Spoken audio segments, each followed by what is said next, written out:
Okay, today we're going to cover the critical mindset of growth mindset. There's fixed mindset and there's growth mindset. Fixed mindset is I can't change. I'm a failure. I'm always doomed this way. Growth mindset is, hey, if I tweak things and make adjustments, I can figure out a better way forward.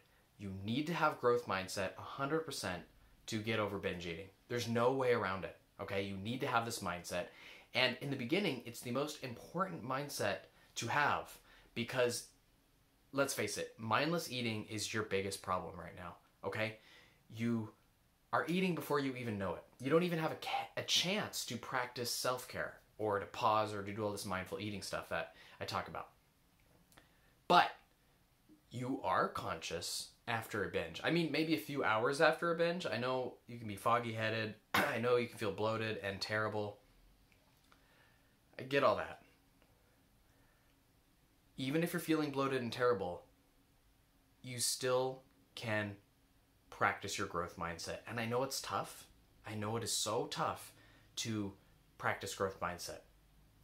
Growth mindset is where you're feeling foggy after a binge, you're feeling bloated, and you damn well think, what could I do differently next time?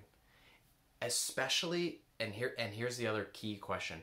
What led up to me losing control, right? What could I do differently next time? What led up to that, all right? And probably it's good to switch the order of those questions. What led up to me losing control? And what could I do differently next time? Those two questions. What led up to it? And what could I do differently next time? As you practice this is like, honestly, if treatment of binge eating can be kind of summarized in those two questions, believe it or not. When you ask repeatedly, what led up to it and what could I do differently?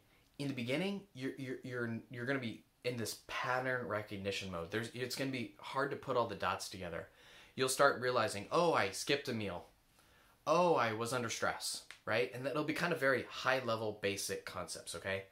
And then, okay, so stress and not eating, that led to me binging. What can I do differently next time? Okay, I got to eat more regularly. I got to rest more during the day, right? That's like a very surface level. You're still going to binge, right? You're still going to binge. It's okay. You'll ask that question again. And it's really important that the education about your thoughts is coming in. Mindfulness is so important to this as well.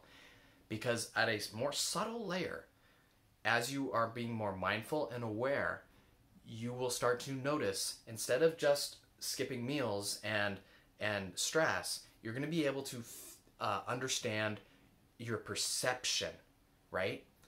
So here's an example. I was feeling stressed, and my internal belief was that it was not okay for me to rest. All right, so you binged. You said what led up to it? It was stress, but on a deeper layer, it was I was not letting myself rest. I do not believe that I can be weak. I believe that rest is unacceptable. Something like that. I believe that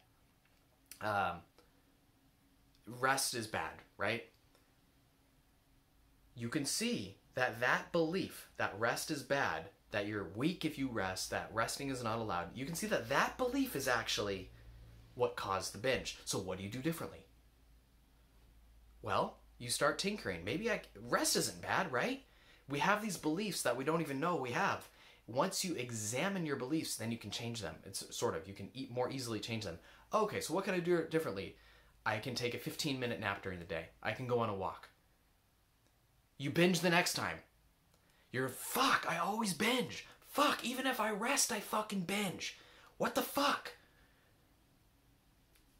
No. Get rid of that guilt. This shit is tough, all right? What led up to the binge? And what can you do differently next time, right? So you made one tweak.